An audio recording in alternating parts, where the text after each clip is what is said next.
ሰላም ከመጽንሑ ጻፍቷትን ክቡራትን ተኸታተልቲ ደደቢት ቲቪ ሰዓት ዘዳለናልኩም ሓጸርት ንዋናውን ዜናታት ሒዝናልኩም ቀሪብናልና ክትከታተሉና ዓድመናዩ ብቀንዲ አርእስተ ነጥብታቶም ክንፍለም ኣብ ልዕሊ ሕጋውያን መሐወልቲ ገንዘብን ተቐበልቶምን ስጉምቲ ይውሰድ ምህላው ብሔራዊ ባንኪ ኢትዮጵያ ኣፍሊጦም ወረዳ ኢሮፕ ን220 ስድራ ስዋዓት መንበር ገዛን ምዕዳል ስነ ስርዓት ምውጻዕ ጫት ኻይዶም መንግስቲ ኢትዮጵያ በጉዳይ በር ባሕሪ ኩሉ በሓባር ጠጦ ክብል ይግባእ ክብል ዳግም ጸዊዖም ፕሬዝዳንት ቮሎዲሚር ዘለንስኪ ዩክሬን ኣብ ልዕሊ ሓደ ካብ መንበር ኣባይት ፕሬዝዳንት ቭላዲሚር ፑቲን ብሰብ ኣልቦ ነፈርቲ መጥቃዕቲ ፈጺማ ዝብል ክሲ ሩስያ ነጺጎም ምክትል ቋም ወኪል አሜሪካ በሕቡራት ሃገራት አምባሳደር ታሚ ብሩስ ኣብ ፖሊስ ወፃ አሜሪካ ጉዳይ ሶማሊላንድ ዝኾነ ለውጥ ከምዘየለ ንባይቶ ወፀት ሕቡራት ሃገራት ብግልጺ ኣፍሊጠን ናብ ዝርዝሩ ሰጊርና ለና ምሰለታው ዜናታት ቢንያም ሓድሽ ሰናይ ምክትታል ኣብ ልዕሊ ሕጋውያን መሐወልቲ ገንዘብን ተቐበልቶምን ስጉምቲ ይውሰድ ምህላው ብሔራዊ ባንኪ ኢትዮጵያ ኣፍሊጦም ኣብ ወፃእ ዝነብሩ ዜጋታትን ኣባላት ዲያስፖራ ውሽጢ ዓድን ፍቃድ ብዘለዎም ትካላት ሓዋላ ጥራይ ክጥቀሙ ብሔራዊ ባንኪ ኢትዮጵያ ኣተሓሳሲብሎም ብብሔራዊ ባንኪ ኢትዮጵያ ፍቃድ ዘይብሎም ትካላትን ዘይሕጋውያን ኣመሓላለፍቲ ሓዋላ ንምጥቃም ብሕጊ ዝተኸልከለ ካብ ምዃኑ ሓሊፉ ኣብ ውሽጢ ዓድን ዘለዉ ተቐበልቲ እውን ንጸገም ከም ዘቃልዖም እቲ ባንኪ ኣብ ዝሃቦ መግለጺ ኣመላኺቶም ከም ሸጌ ኣዱሊስ ሬድሲ ኣቫንቲ ወርልድ ዳይሬክት ሊንክ ራስ ማይፔይ ዩኤስ ዋየር ዞላ ታጅን ዝኣመሰሎም መሓላለፍቲ ገንዘብ ኣብ ኢትዮጵያ ሕጋዊ ፍቃድ ዘይብሎም ምዃኖም ድማ እቲ ባንክ ኣፍሊጡሎም ብሔራዊ ባንኪ ኢትዮጵያ ፍቃድ ናይ ዝሃቦም ትካላት ሓዋላት ዝርዝር ኣስማት ኣብ ድሕረ ገጽ ብምእታው ምርካብ ከም ዝከኣል እውን እቲ ዝተዋሃበ መግለጺ ጠቒሱም ብብሔራዊ ባንኪ ኢትዮጵያ ፍቃድ ኣብ ዘይተዋሃቦም ትካላት ምምሕልላፍ ገንዘብን ኣብ ውሽጢ ዓዲ ዘለዉ ተቐበልቲ ዝሕጋዊ ሸርፍን ስጉምቲ እናወሰደ ምዃኑ እውን ኣብ መግለጺኡ ኣስፊሩሎም ኣብ ወረዳ ኢሮፕ ን220 ስድራ ስዋዓት መንበር ገዛ ንምዕዳል ስነ ስርዓት ዕጫ ምውጻእ ተኻይዶም ኣብ ስነ ስርዓት ምውጻእ ዕጫ ተረኺቦም መልእኽቲ ዘመሓላለፉ ዋና መሓዳር ወረዳ ኢሮፕ መምህር ኢያሱ ምስግና ከም ዝገለጽዎም ኣብዚ መንደር ሓርበኛታት ዝካየድ ዘሎ ምውጻእ ዕጫ ን220 ስድራ ስዋዓት ዝተዋሃበ መሬት ቀጻላይ ከም ዝኾነን ንናይ 3 ምዕራፍ ስድራ ስዋዓትን ሓርበኛታትን ዘካተተን ተጻሪ ንኽዕደሉ ይስራሕ ከም ዘሎን ገሊጾም ሓላፊ ቤት ጽሕፈት ኣጠቓቕማን ምሕደራ መሬትን ማዓድንን ኣይተበርሀ ስባጋድስ ቀዳማይ ዙር ዕጫ ምውዳቕ 8 ጣብያታት ቅድሚ ናብ ወረዳ ምምጽኦም ኣብ ቦትኦም ስነ ስርዓት ዕጫ ተኻይድዮም ን220 ስድራ ስዋዓት ነፍሲ ወከፎም ድማ 140 ካሬ መሬት ስነ ስርዓት ዕጫ ከም ዝወፅእ ሓቢሮም ተጠቀምቲ ተዕድል ዝኾኑ ስድራ ስዋዓትን ሓርበኛታትን በቲ ተገይሩ ዘሎ ስነ ስርዓት ምውጻእ ዕጫ ሕጉሳት ከም ዝኾኑ ገሊጾም ይብል ድማ ጸብጻብ ርክብን ሓበሬታን ወረዳ ኢሮፕ መንግስቲ ኢትዮጵያ በጉዳይ በር ባሕሪ ኩሉ በሓባር ጠጠው ክብል ይግባእ ክብል ዳግም ጸዊዖም ኣብ ጉዳይ በር ባሕሪ ኩሉ በሓባር ጠጠው ክብል ይግባእ ክብል ሚኒስትር ጉዳያት ወፃኢ ኢትዮጵያ ጌዲዮን ጢሞቴዎስ ገሊጾም እቲ ሚኒስትር ነዝበለ ሻድሻይ ባይቶ ወከልቲ ህዝቢ ሎሚ ኣብ ዘካየዶ ሻድሻይ ሱር ኣኼባ ካብ ኣባላት እቲ ባይቶን ዘቐረበሉ ሕቶታት ኣብ ዝሃቦ ምላሽን መብርህን እዮም እዋናዊ ተግባራት ዲፕሎማሲ ኢትዮጵያ ብዝምልከት መብርህ ዝሃበ ሚኒስትር ጌዲዮን ኢትዮጵያ ኣብቲ ዞባ ምስ ዝርከባ መብዛሕትአን ሃገራት ዘለዋ ርክብ ጽቡቕ ዝበሃል ከም ዝኾነ ተመጻዲቖም እቲ ዞባ ሓያላት ሃገራት ብሔራዊ ረብሓ ንምሕላው ዝሻኾታሉ እዩ ዝበለ እቲ ሚኒስትር ኢትዮጵያ እውን ብሔራዊ ረብሓ ኣብ ዝሓለወ መልክዑ ዲፕሎማስያዊ ስራሕቲ ኣብ ምውጋን ትርከብ ክብል ተዛሪቦም ካብዚ ብተወሳኺ ምስ ጎረባብቲ ሃገራት ዘሎ ርክብ ኣብ መሰረተ ልምዓት ማለት እውን ሓይሊ ኤሌክትሪክ ባቡርን ካልኦት መሰረተ ልምዓታትን ናይ ምትእስሳር ስራሕቲ ተጠናኺሩ ከም ዝቕጽል ሓቢሮም ሕቶ በር ባሕሪ መልሲ ንኽረክብ ናይ ነዊሕ ዓመታት ስትራቴጂካዊ ትልሚ ብዘገናዘበ መልክዑ እናተሰርሐ ከም ዝኾነ ብምግላጽ ኣጀንዳ ኢትዮጵያ ንዓለም ለኸ ማሕበረሰብ ናይ ምግንዛብ ስራሕቲ ከም ዝተሰርሐ ተዛሪቦም ጉዳይ ሕቶ በር ባሕሪ ናይ ወለዶ ሕቶ ከም ዝኾነ ብምሕባር እቲ ሕቶ ካብ ሓደ መንግስቲ ወይ እውን ካብ ሓደ ፓርቲ ዝሳገር ከም ዝኾነ ኣብርሂዎም ብምዃኑ ድማ እዚ ሃገራዊ ጉዳይ ናይ ሓባር ኣጀንዳ ጌርካ ክቕጽል ብምግባር ብዝተረኸበ ኣጋጣሚ ኩሉ ሕቶ ከልዕል ከም ዝግባእ ብምግላጽ ዳግም ናይ ኩናት ጻሕታራይነት ዘረቡ ኣስሚዑሎም ፕሬዝዳንት ቮሎዲሚር ዘለንስኪ ዩክሬን ኣብ ልዕሊ ሓደ ካብ መንበሪ ኣባይቲ ፕሬዝዳንት ቭላዲሚር ፑቲን ብሰብ ኣልቦ ነፈርቲ ድሮን መጥቃዕቲ ፈጺማ ዝብል ክስ ሩስያ ነጺጉም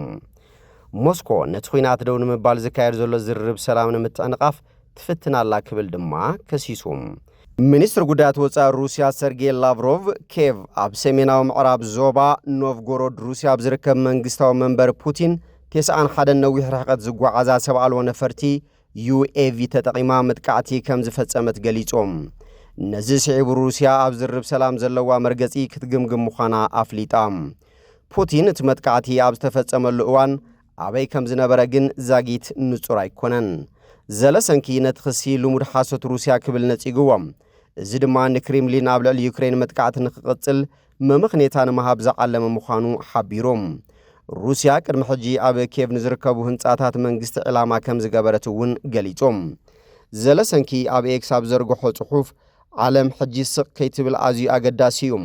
ሩስያ ነባር ሰላም ንምርጋጽ ዝግበር ጻዕሪ ክተዳኽሞ ክንፈቅድ ኣይንኽእልን ኢና ክብል ወሲኹም ላቭሮቭ ብሶኒ ኣብ ቴሌግራም ኣብ ዘውፅኦ መግለጺ ኩለን እተን ኣብ መንበሪ ገዛ ፑቲን መጥቃዕቲ ንምፍጻም ዝተለኣኻ 91 ሰብ ኣልቦ ነፈርቲ ብስርዓታት ምክልኻል ኣየር ሩስያ ተወቂዐን ከም ዝዓነዋ ሓቢሮም ብሰንኪቲ መጥቃዕቲ ዝወረደ ጉድኣት ከም ዘየለውን ኣፍሊጦም እቲ ናብ ፖሊስ መንግስታዊ ግብረ ሽበራ ዝተቐየረ ገበነኛ ስርዓት ኬቭ ዝኣቶ ናይ መወዳእታ ምብስባስ ኣብ ግምት ብምእታው መርገጽ ድርድር ሩስያ ክኽለስ እዩ ክብል ገሊጾም ላቭሮቭ ወሲኹ ሩስያ ምስ ኣሜሪካ ካብ ዝነበረ መስርሕ ድርድር ክትወፅእ ከም ዘይሓሰበት ገሊጹ ክብል ማዕከን ዜና ሩስያ ታስ ጸብጺቦም እዚ ሞስኮ ዘቕረበቶ ክሲ ብሰንበታ ፍሎሪዳ ፕሬዝዳንት ትራምፕን ዘለንስኪን ነቲ ኩናት ንምቁራጽ ኣብ ዝተመሓየሸ ውጥን ሰላም ድሕሪ ምዝርራቦም ዝመጽእ ዘሎ እዩ ድሕሪ እቲ ኣኼባ ዘለንስኪ ብሶኒ ንፎክስ ኒውስ ኣብ ዝሃቦ ሓበሬታ ኣብ 2026 ነዚ ኩናት ናይ ምዛም ተኽእሎ ከም ዘሎ ገሊጹ ነይሩ ግን ድማ ዩክሬን ብዘይደገፍ ኣሜሪካ ኣብቲ ኩናት ክትዕወት ከም ዘይትኽእል ኣስሚሩሎም ፕሬዝዳንት ትራምፕን ብዛዕባ ክወስዶም ዝኽእል እገዳታትን ቁጥባዊ ስጉምትታትን ዘለኒ ስምዒት ንኣዝዩ ሓያል ስጉምትታት ድልው ምዃኑ ዘርእዩ ብኸምዚ ኣሜሪካ ነቲ ኩነታት ብቕልጡፍ ናብ ሰላም ክተሰጋግሮ ትኽእል እያ ክብል ገሊጾም ፕሬዝዳንት ዩክሬን ንፎክስ ኒውስ ኣብ ዝሃቦ ሓበሬታ ፑቲን ደላይ ሰላም ምዃኑ ዘእንፍት ነገር ከም ዘየለን ከም ዘየኣምኖን ገሊጾም ኣነ ንፑቲን ኣይኣምኖን እየ ዓወት ዩክሬን ዝብህግ ኣይኮነን ክብል ዘለንስኪ ወሲኹም ዘለንስኪ ኣሜሪካ ንዩክሬን 15 ዓመታት ውሕስነት ጸጥታ ከም ዝሃበት ብምጥቃስ ትራምፕ ድማ ኣብዚ ነጥቢ ስምዕ ናብ 95 ሚእታዊት ዝቐረበ ምዃኑ ኣብርሂም እቲ መራሒ ዩክሬን ዛዕባታት ግዛኣት መሬትን ብሩስያ ዝተጎበጠት ትካል ኒውክሌር ዛፓሮዚዝያን ናይ መወዳእታ ዘይተፈትሑ ጉዳያት ምዃኖም ሓቢሮም ኣብ መጻኢ ዕጫ ናይቲ ሩስያ ሙሉእ ብምሉእ ክትቆጻጸሮ እትደሊ ኣብ ግዛኣት ዩክሬን ዝርከብ ዞባ ዶንባስ ዝተረኣየ ብዙሕ ምዕባለ የለን ኣብዚ እዋን እዚ ሞስኮ ኣስታት 75 ሚእታዊት ዞባ ዶኔትስክ ኣስታት 99 ሚእታዊት ድማ ሉሃንስክ ትቆጻጸር እተን ክልተ ዞባታት ብሓባር ዶንባስ ተባሂለን ይፍለጣ ሩስያ ቅድሚ ሕጂ ንቐንዲ ክፋላት ናይቲ ዝዝረበሉ ዘሎ ውጥን ነጺጋቶ እያ ዋይት ሃውስ ብሶኒ ኣብ ዝሃቦ መግለጺ ፕሬዝዳንት ትራምፕ ምስ ፑቲን ብስልኪ እወንታዊ ዝርብ ከም ዘካየደ ሓቢሮም ሓጋዚ ፖሊስ ወጻኢ ክሬምሊን ዩሪ ኡሻኮቭ ንጋዜጠኛታት ኣብ ዝሃቦ መግለጺ ፑቲን ኣብ እዋን እቲ ኣብ መንበሪ ገዝኡ ዝተፈጸመ መጥቃዕቲ ዳርጋ ድሕርቲ ኣሜሪካ ዕዉት ዙርያ ዝርብ ኢላ ዝገለጸቶ ከም ዘጋጠመ ኣመልኪቶም ኡሻኮቭ ፕሬዝዳንት ኣሜሪካ በዚ ሓበሬታ ሰንቢዱ ተቖጢዑ ከምዚ ዓይነት ጽላለ ከኣምን ከም ዘይኽእል ገሊጾም እዚ ንኣቀራርባ ኣሜሪካ ምስ ዘለንስኪ ከም ዝጸልዎ ዘጠራጥር ኣይኮነን ኢሎም ትራምፕ ፈለማ ብዛዕባ ዝተባሃለ ፍጻመ ከም ዘይፈልጥ ክዛረብ እንተመሰለ እውን ድሒሩ ግን ጋዜጠኛታት ኣብ ዝሃቦ መግለጺ ብዛዕባ እዚ ብፑቲን ከም ዝተነገሮን ኣዝዩ ከም ዝተቖጥዐን ገሊጾም ኣሜሪካ ንክስ ሩስያ ዝድግፍ መርትዖ ሪኣድያ ተባሂሉ ምስተሓተተም ደሓን ክነረጋግጾ ኢና ምናልባት እቲ መጥቃዕቲ ኣይተፈጸመን ትብል ኣለኻ እዚ እውን ክኸውን ይኽእል እዩ ዝብል ግምት ኣለኒ ፕሬዝዳንት ፑቲን ግን ሎምን ጎሆ ከም ዝተፈጸመ ነጊርኒ ክብል መልሲ ሂቦም ምክትል ቋሚ ወኪል ኣሜሪካ ብሕቡራት ሃገራት ኣምባሳደር ታሚ ብሩስ ኣብ ፖሊስ ወጻኢ ኣሜሪካ ብጉዳይ ሶማሊላንድ ዝኾነ ለውጢ ከም ዘየለ ንባይቶ ጸጥታ ሕቡራት ሃገራት ብግልጽ ኣፍሊጠን ኣሜሪካ ንሶማሊላንድ ኣፍልጦ መሃባ ብዝምልከት ኣብ ኒውዮርክ ንዝርከብ ባይቶ ጸጥታ ብዝሃቦ መግለጺ ኣምባሳደር ታሚ ብሩስ ኣብ ፖሊስ ኣሜሪካ ዝኾነ ለውጢ የለን ብምባል መርገጽ ዋሽንግተን ገሊጻ እተን ኣምባሳደር መርገጽ ኣሜሪካ ካብ ምግላጸን ብተወሳኺ ነቲ ኣኼባ ብትሪ ተቃዊሞንኦም ኣምባሳደር ብሩስ ከም ዝገለጾ ከምዚ ዓይነት ኣኼባታት ኣብ ማእኸላይን ምብራቕን ቀርኒ ኣፍሪቃን ሃገራዊ ብድሆታት ሰላምን ጸጥታን ንምፍታሕ ንዝግበር ጻዕሪ ትኩረት ዝቕይሩ ክብላ እውን ተዛሪበን እተን ኣምባሳደር እቲ ቤት ምኽሪ ንእስራኤል ብዝምልከት ድርብ መለክዕ ወይ ከዓ ደብል ስታንዳርድ ከም ዝኽተል ከሲሰን እስራኤል ከም ዝኾነት ላዕላዊት ሃገር ዲፕሎማስያዊ ዝምድናታት ናይ ምክያድ መሰል ኣለዋ ክብላ እውን ገሊጸን ኣብ መጀመርታ ናይዚ ዓመት ኣባላት እዚ ቤት ምኽሪ ሓዊሱ ሓያሎ ሃገራት ንዘየላ ሃገረ ፍልስጥኤም ኣፍልጦ ዝህብ ናይ ሓደ ወገን ውሳነ እንትሕልፋ እቲ ቤት ምኽሪ ቁጥዑኡ ንምግላጽ ዝኾነ ህጹጽ ኣኼባ ኣይጸውዐን ክብላ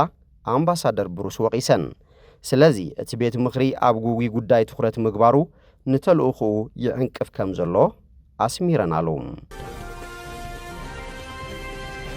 እምባር ከስፍትዋትን ክቡራትን ተኸታተልቲ ደደቢት ቲቪ ነሰዓት ዘዳልናልኩም ዜናታት ነዚኦም ይመስሉ ስለ ትምክታልኩም ኣመስጊና ብኻልኦት ክሳብ ንራኸበ ሰሰናይ ንዓኹም